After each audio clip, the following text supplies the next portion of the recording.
अब हम पढ़ेंगे 12वीं बायोलॉजी के अंतर्गत बायोटेक्नोलॉजी एंड एप्लीकेशन का जो लास्ट पार्ट बचा था। ये मुश्किल से कहना चाहिए 5-10 मिनट का और बचा हुआ है। उसके बाद कहना चाहिए ये जो बायोटेक्नोलॉजी का जो सेकंड चैप्टर है ये भी क्या हो जाएगा, खत्म हो जाएगा। उसके बाद हमारा कहना चाहिए 80% कोर्स खत्म हो गया और चौथा यूनिट भी क्या हो जाएगा, खत्म हो जाएगा। उसके बाद हमारे पास केवल एक ही चैप्टर बच जाएगा 5वें यूनिट का, जो बहुत ही सिंपल यूनिट है, जिसमें हम लोग विशेष रूप से इकोलॉजी का अध्ययन करेंगे। मतलब इसके अंतर्गत इकोसिस्टम, बायोडायवर्सिटी और इन्वायरमेंटल इशू, पर्यावरणीय मुद्दे का अध्ययन करेंगे। ठीक है, ये एक प्रकार से इन्वायरमेंट का चैप्टर है, पर्यावरण का चैप्टर है। आप लोगों को पता होगा पहले 10वीं 12वीं में एक पर्यावरण नामक विषय भी था, उसको पिछले साल से क्या कर दिया है, खत्म कर दिया है। तो उसको कहना चाहिए 12वीं बायोलॉजी के अंतर्गत जो 5th यूनिट है उसके लास्ट में इसको रखा गया है। तो कुल मिलाकर हम लोग बोल सकते हैं जो 5वें यूनिट है वो बहुत ही क्या है, सिंपल है। तो हम लोग पढ़ रहे थे बायोटेक्नोलॉजी एंड एप्लीकेशन। इसके अंतर्गत कहना चाहिए बायोटेक्नोलॉजी का उपयोग हम लोग विभिन्न क्षेत्रों में देख लिए थे। विशेष रूप से पहला कहना चाहिए हम लोग मेडिसिन के अंतर्गत देखे थे, एग्रीकल्चर के अंतर्गत देखे थे। उसके बाद हम लोग जीएमओ देखे थे, जेनेटिकली मॉडिफाइड ऑर्गेनिज्म के अंतर्गत। मतलब हम लोग जीवों के आनुवंशिक गुणों में भी क्या कर सकते हैं, परिवर्तन कर सकते हैं। विभिन्न प्रकार के पौधों के आनुवंशिक गुणों में परिवर्तन किया गया है, विभिन्न प्रकार के जंतुओं के आनुवंशिक गुणों में परिवर्तन किया गया है। और हमको कहना चाहिए जो जीएमओ की प्राप्त होती है, चाहे वो प्लांट हो चाहे एनिमल, वो हमारे लिए क्या होती है, बहुत ही उपयोगी होती है, विशेष रूप से मेडिकल क्षेत्र में। क्लियर। अब उसके बाद केवल लास्ट में बचा हुआ है डीएनए फिंगरप्रिंटिंग और एक बायोपायरेसी और एक बायो पेटेंट। तो डीएनए फिंगर प्रिंटिंग का यहाँ पर हम लोग अध्ययन नहीं करेंगे, इसको हम लोग कहना चाहिए 6वें चैप्टर में इसका विशेष रूप से अध्ययन कर लिए हैं, डीएनए फिंगर प्रिंटिंग का।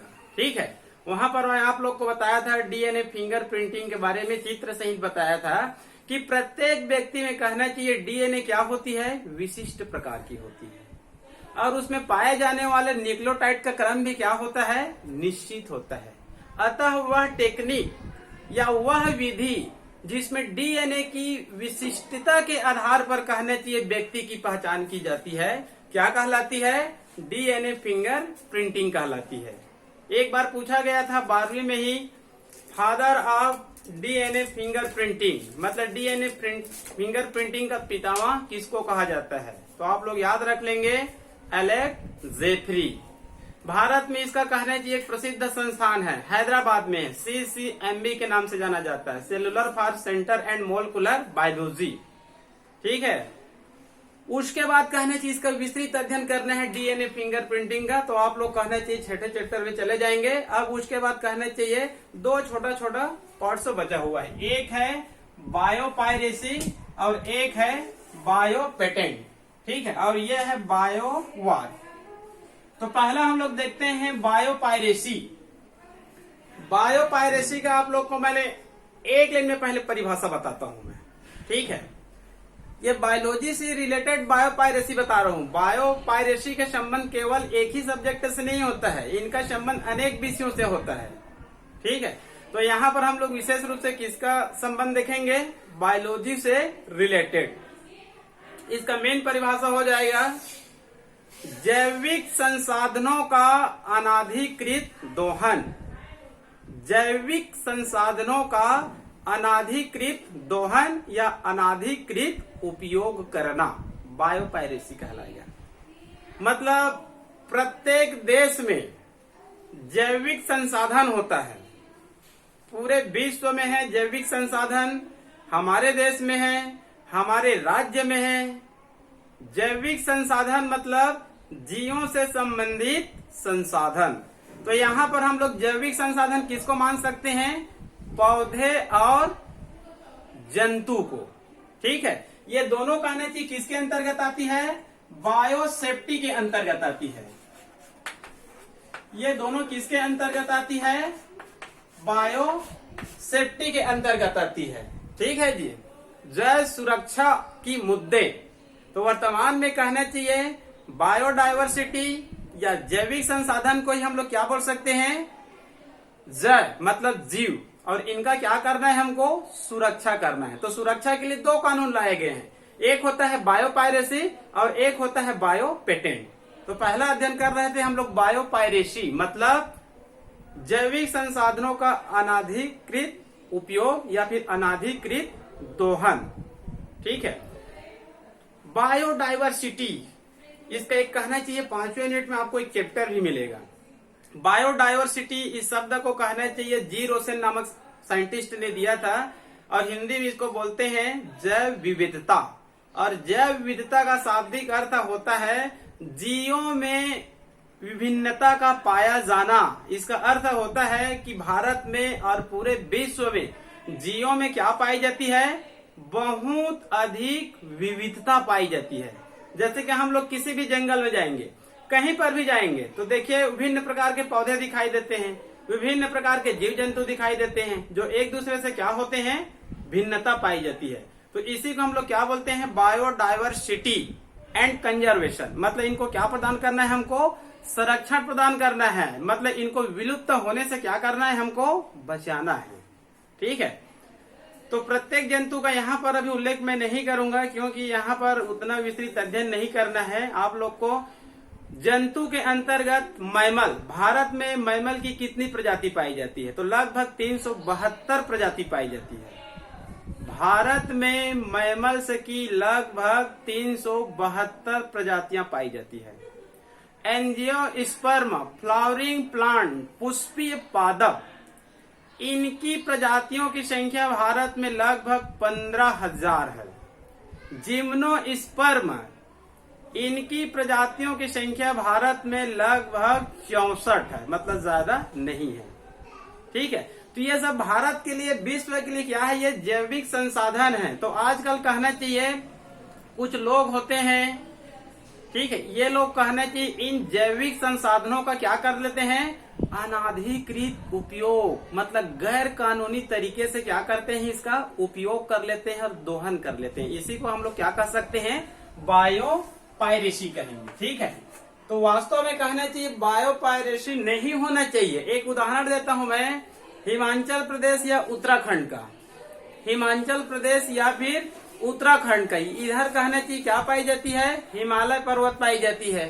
तो वहां पर हिमालय पर्वत में कहना चाहिए विभिन्न प्रकार के जीव जंतु और विभिन्न प्रकार के मेडिसिनल प्लांट्स पाए जाते हैं।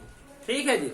और यहाँ पर वास्तव में वो जो मेडिसिन है या मेडिसिन प्लांट्स है या विभिन्न प्रकार के जो जीव जंतु है, विभिन्न प्रकार के बायोडायवर्सिटी है, वास्तव में उनको वहां पर सुरक्षा कौन प्रदान कर रहा है? वहां के स्थानीय निवासी। लेकिन वास्तव में कहना चाहिए स्थानीय निवासियों को उसका लाभ नहीं मिल पाता है, जबकि उनके असली मालिक, असली हकदार कौन है? जिस क्षेत्र में जो लोग पाए जाते हैं वे लोग ही बायोडायवर्सिटी या जैविक संसाधनों का क्या होते हैं? वास्तव में मालिक होते हैं, हकदार होते हैं, उन्हीं का अधिकार होता है, लेकिन उनको लाभ नहीं मिल पाता है। क्लियर? तो उस एरिया में कहना चाहिए कोई व्यक्ति जाते हैं, ठीक है, वो बड़े व्यक्ति हो सकते हैं, पहुंच वाले हो सकते हैं, जिनके ऊपर कार्यवाही नहीं हो पाता है, वो वहां पर पाए जाने वाले जैविक संसाधनों का क्या कर लेते हैं? अनाधिकृत दोहन। ठीक है, दोहन करते हैं और दोहन करने के बाद चले जाते हैं, मतलब वहां पैसा कमाते हैं और उसके बाद चले जाते हैं, और वहां के जो लोग रहते हैं वो देखते ही रह जाते हैं।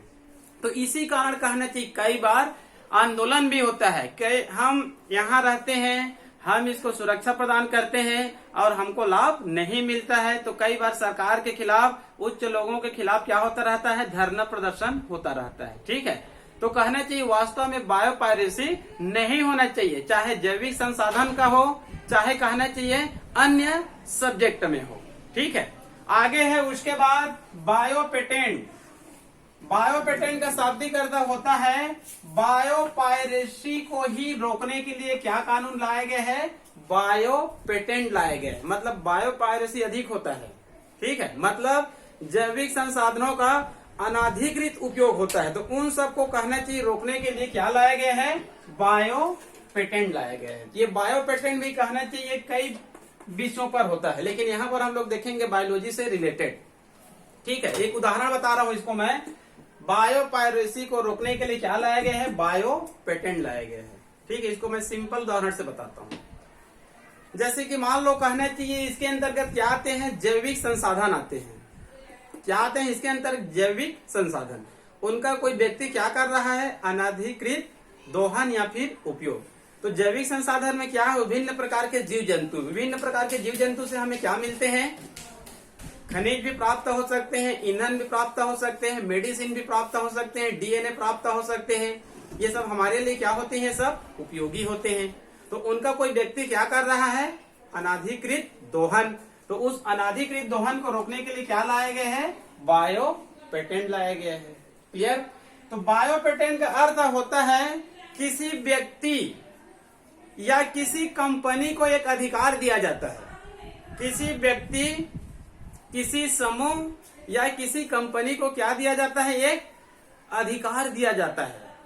ठीक है, जो अधिकार प्राप्त करता है उसी को क्या कहा जाता है, बायो पेटेंट कहा जाता है। क्लियर। उसके बाद कहना चाहिए बायो पेटेंट कैसे होगा। मान लो कहना चाहिए किसी क्षेत्र में बायो पेटेंट कराना है, तो उसमें विभिन्न प्रकार की कंपनियां, विभिन्न प्रकार के व्यक्ति भाग लेते हैं। उसमें कहना चाहिए एक फॉर्म भी भराते हैं, उसमें बोली भी लगाते हैं कि हाँ इसका मैं क्या लूंगा, बायो पेटेंट मैं लूंगा। दूसरा व्यक्ति बोलता है बायो पेटेंट मैं कराऊंगा, तीसरा व्यक्ति बोलता है बायो पेटेंट मैं करूंगा। ठीक है, मतलब विभिन्न प्रकार की कंपनियां इसमें भाग लेते हैं, लेकिन कहना चाहिए जो उच्च बोली लगाते हैं उसी को क्या मिलेगा, लास्ट में बायो पेटेंट का अधिकार मिलेगा। और जिसको बायो पेटेंट का अधिकार मिलता है वही कंपनी, वही व्यक्ति उस जैविक संसाधन का क्या कर सकता है, मेडिसिन बना सकता है। डीएनए संबंधित रहेगा तो डीएनए बना सकता है, जीन संबंधित रहेगा तो जीन बना सकता है। क्लियर। मेडिसिन है तो मेडिसिन बना सकता है। मतलब पेटेंट प्राप्त करने वाले व्यक्ति या फिर कंपनी मेडिसिन बनाने का अधिकार रखता है, बेचने का अधिकार रखता है, मार्केटिंग करने का अधिकार रखता है, रेट से मतलब मूल्य निर्धारण करने का भी अधिकार रखता है। लेकिन जो सरकार होते हैं वो उसको बायो पेटेंट कराते हैं, तो उनके साथ एक समझौता हुआ रहता है। एक अधिकार नहीं होता है, दो व्यक्ति के बीच समझौता होता है। उसमें एक कहना चाहिए गवर्नमेंट है और एक क्या है, कंपनी है। ठीक है, गवर्नमेंट कहना चाहिए बायो पेटेंट के लिए कहना चाहिए ऑफर देता है, इश्तिहार देता है, तो विभिन्न प्रकार की कंपनियां आती है। जिस कंपनी को कहना चाहिए बायो पेटेंट का अधिकार मिलेगा तो उनका दोनों के बीच क्या होगा, MOU होगा, समझौता होगा। ठीक है, उस समझौता के तहत ही कहना चाहिए ये अपना काम करेगा। यदि उस समझौते के तहत ये काम नहीं करेगा तो सरकार या गवर्नमेंट क्या कर सकता है, उनके बायो पेटेंट को छीन सकता है। क्लियर। और ये जैसे कहने चाहिए कंपनी है, ये मूल्य निर्धारण करेगा, तो मूल्य निर्धारण करेगा तो जितने बार कहना चाहिए अपने मूल्य का नया निर्धारण करेगा, रेट बढ़ाएगा, उतने इसको क्या मिलेगा, इसको क्या दिया जाएगा, एक निश्चित रॉयल्टी दिया जाता है। इसमें बायो पेटेंट करने वाले व्यक्ति जिनके साथ समझौता हुआ रहता है उसको क्या देता है, रॉयल्टी देता है। ठीक है जी, प्रति कहना चाहिए 100 के पीछे 4 या 5% जो भी एक तय हुआ रहता है बायो पेटेंट करते समय, उतना उसको रॉयल्टी दिया जाएगा। क्लियर। एक दूसरा उदाहरण देता हूं बायोलॉजी से छोड़कर। आप लोग सुने होंगे जैसे कि कुछ मेडिसिन होते हैं या कहना चाहिए कोई दूसरा भी होते हैं। एक व्यक्ति है जो कहना चाहिए उसका आविष्कार करता है। जैसे कि एक उदाहरण बता रहा हूं, इंसुलिन हार्मोन, इसका कहना चाहिए उत्पादन किसने किया था, अमेरिका की एक कंपनी है, इली लिली नामक क्या है, एक कंपनी है। उस कंपनी ने रिसर्च किया और रिसर्च करने के बाद कहना चाहिए हिम्यूलिन नामक इंसुलिन हार्मोन का उत्पादन किया, जो डायबिटीज रोगों के लिए क्या है, उपयोगी है। तो मान लो कहना चाहिए वह कंपनी तो बना दिया, लेकिन अब कहना चाहिए उस हिम्यूलिन को बनाने के लिए एक दूसरा कंपनी आता है जो कहना चाहिए उसका मार्केटिंग करेगा और उत्पादन करेगा। तो रिसर्च कंपनी और जो फार्मास्यूटिकल्स है, मेडिसिन बनाने वाले कंपनी, दोनों के बीच क्या होगा, MOU होगा, समझौता होगा। और यहाँ पर एक कंपनी जिसको क्या मिलेगा, बायो पेटेंट करने का अधिकार मिलेगा, वही उस ह्यूमुलिन का क्या करेगा, उत्पादन करेगा। मतलब ये जो रिसर्च कंपनी था, उनका जो कहना चाहिए जो रिसर्च था उसको इसको प्रदान करेगा, जिसको भी बायो पेटेंट मिलेगा उसको। क्लियर? तो इसमें कहना चाहिए रिसर्च कंपनी को क्या देगा, ये फार्मास्यूटिकल्स कंपनी रॉयल्टी देगा। दोनों के बीच क्या हुआ रहता है, समझौता हुआ रहता है। क्लियर? उसी प्रकार से एक सामान्य और बताता हूं, जैसे कि पुस्तक जिसको हम लोग पढ़ाई करते हैं, जो भी हम लोग कहना चाहिए उच्च स्तरीय पुस्तक पढ़ते हैं या पढ़ाते हैं, उसमें लेखक का नाम होता है। ठीक है, कि इस पुस्तक का राइटर कौन है। तो जो राइटर होता है वो तो लिखता है, राइटर होता है वो क्या करता है, लिखता है। लेकिन प्रकाशक क्या होता है, कोई दूसरा होता है। तो लेखक और प्रकाशक, लेखक और प्रकाशक दोनों के बीच क्या हुआ रहता है, समझौता हुआ रहता है। ठीक है, उसके बाद लेखक को प्रति कॉपी, जो प्रकाशक है उसको कहना चाहिए अपने प्रिंटर की सहायता से, चाहे जो भी टेक्नोलॉजी के माध्यम से बहुत अधिक संख्या में क्या करेगा, पुस्तक का छपाई करेगा, उसका रेट भी निर्धारण करेगा। लेकिन दोनों के बीच एक क्या हुआ रहेगा, समझौता हुआ रहेगा। ठीक है, ये कहेगा कि मेरे को कहना चाहिए प्रति 100 के पीछे 5% चाहिए। ठीक है, तो मान लो कहना चाहिए उस बुक का रेट कितना है, 500 रुपये है। ठीक है, तो 5% में कहना चाहिए समझौता हुआ है। तो एक बुक बिकेगा तो 5% की दृष्टि से कहना चाहिए 25 रुपये उसको क्या मिलेगा, रॉयल्टी मिलेगी। ये जैसे जैसे रेट को बढ़ाते जाएगा उतने अधिक क्या देना पड़ेगा, उसको रॉयल्टी के रूप में देना पड़ेगा। क्लियर? तो यह हो गया आप लोगों का बायो पेटेंट। ये बायो पायरेसी को ही रोकने के लिए क्या लाया गया है, बायो पेटेंट लाया गया है। मेरे ख्याल से आप लोग इतने में टोटल समझ गए होंगे। क्लियर? जैसे एक दो बायो पेटेंट बताता हूँ। एक बार पूछा गया था बासमती चावल, चावल में कहना चाहिए बासमती, गोल्डन राइस, ये उच्च क्वालिटी के चावल होते हैं। तो बासमती एक चावल है, इनका कहना चाहिए US मतलब अमेरिका के एक कंपनी ने क्या लिया है, इसको बायो पेटेंट करा लिया है। ठीक है, इसी प्रकार से भारत में कहना चाहिए नीम एक पौधा है, नीम का बायो पेटेंट का अधिकार, सर्वाधिकार किसके पास है, भारत के पास है। क्योंकि नीम है, हल्दी है, करंज है, धतूरा है, आक है, इन सब का भारत में पहले से ही क्या उपयोग हो रहा है, मेडिसिनल प्लांट के रूप में उपयोग हो रहा है। क्योंकि सब ये क्या है, मेडिकेटेड प्लांट्स है। एक बार चर्चा में आया था कुछ समय पहले, 10-15 साल पहले, छत्तीसगढ़ में कहना चाहिए धान की विभिन्न प्रजातियां पाई जाती है। 40,000 से अधिक धान की प्रजातियां छत्तीसगढ़ में ही पाई जाती है। इसी कारण छत्तीसगढ़ को क्या कहा जाता है, धान का कटोरा कहा जाता है। तो भारत छत्तीसगढ़ में कहना चाहिए जो धान की विभिन्न प्रजातियां पाई जाती, इनका बायो पायरेसी करने का प्रयास किया गया था। बायो पायरेसी करने का प्रयास किया गया था। हालांकि इसमें ज्यादा सफलता किसी कंपनी को जो बायो पायरेसी कर रहा था उसको ज्यादा सफलता नहीं मिला था। क्लियर? उसके बाद लास्ट में है बायो वार, जय युद्ध, जय युद्ध। क्लियर? इसका अर्थ यह होता है आजकल कहना चाहिए दो देशों के बीच कहना चाहिए युद्ध होता है। तो आजकल कहना चाहिए परमाणु बम, एटम बम या फिर जो मिसाइल है, राफेल है, इनकी सहायता से नहीं हो रहा है। आजकल किनकी उपयोग किया जा रहा है, जय युद्ध, बायो आर मतलब सूक्ष्म जीवों का उपयोग किया जाता है। जैसे कि वर्तमान समय में क्या है, कोरोना एक क्या है, कोविड-19 एक वायरस है। ये अदृश्य दुश्मन है। मान लो कहना चाहिए वास्तव में ऐसी कोई अदृश्य दुश्मन बना लिए और किसी अपने दुश्मन देश में छोड़ दिए तो क्या कहलाएगा, ये बायो वार कहलाएगा। और इसका आसानी से कोई इलाज नहीं होता है। आप लोग देख ही रहे हैं अभी कोरोना के चलते पूरे विश्व में कहना चाहिए हाहाकार मचा हुआ है। स्कूल कॉलेज पूरा सब क्या है, बंद है। सभी लोग अपने घरों में कैद हो गए हैं। तो कहा जाता है कई बार बेसिलस एंथ्रेसिस, बेसिलस एंथ्रेसिस एक बैक्टीरिया का नाम है। इसको कहना चाहिए जैविक हथियार के रूप में प्रयोग किया गया है, जैविक हथियार के रूप में। इसी प्रकार से कहा जाता है कई बार जो छोटी मात्रा बड़ी मात्रा होती है इसका उपयोग रासायनिक हथियार के रूप में इसका उपयोग किया गया है। क्लियर? तो इतने में लगभग कहना चाहिए बायोटेक्नोलॉजी एंड एप्लीकेशन का चैप्टर क्या हो गया, समाप्त हो गया। क्लियर। इसी चैप्टर से क्वेश्चन आया था नीट में, आरबीएसटी आरबीजीएच ये किससे संबंधित है? आरबीएसटी और आरबीजीएच ये किससे संबंधित है? नीट में आया था, इसी चैप्टर से रिलेटेड है। इसका फुल फॉर्म होता है रिकम्बिनेंट बोवाइन सोमेटोट्रोपी। रिकम्बिनेंट बोवाइन सोमेटोट्रोपी, इसका होता है रिकम्बिनेंट बोवाइन ग्रोथ हार्मोन। तो इसका उत्तर में क्या था? ये किससे रिलेटेड है? ये डेयरी इंडस्ट्री से रिलेटेड है।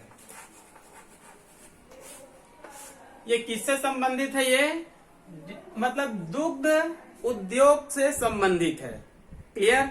एक बार पूछा गया था इसी चैप्टर से, आर्टिफिशियल स्किन का निर्माण किस साइंटिस्ट ने किया था? क्वेश्चन था डीएनए रिकम्बिनेंट टेक्नोलॉजी से। वह कौन से वैज्ञानिक है जिन्होंने सबसे पहले कहना चाहिए आर्टिफिशियल स्किन या फिर कृत्रिम त्वचा का निर्माण किया था? तो उत्तर में क्या था? इंजिन बेल नामक एक साइंटिस्ट का नाम था। इन्होंने कहना चाहिए सर्वप्रथम विश्व में कहना चाहिए आर्टिफिशियल स्किन का क्या किया था? निर्माण किया था। क्लियर। तो यहीं पर कहना चाहिए हमारा चौथा यूनिट समाप्त हो गया, बायोटेक्नोलॉजी एंड एप्लीकेशन। इसके बाद हम लोग अगले दिन अध्ययन करेंगे 5th यूनिट का, मतलब इकोलॉजी का। क्लियर। तो आज के लिए केवल इतना ही। अगले दिन पुनः अध्ययन करेंगे अगले यूनिट और अगले चैप्टर के लिए। ठीक है जी, तब तक के लिए ओके।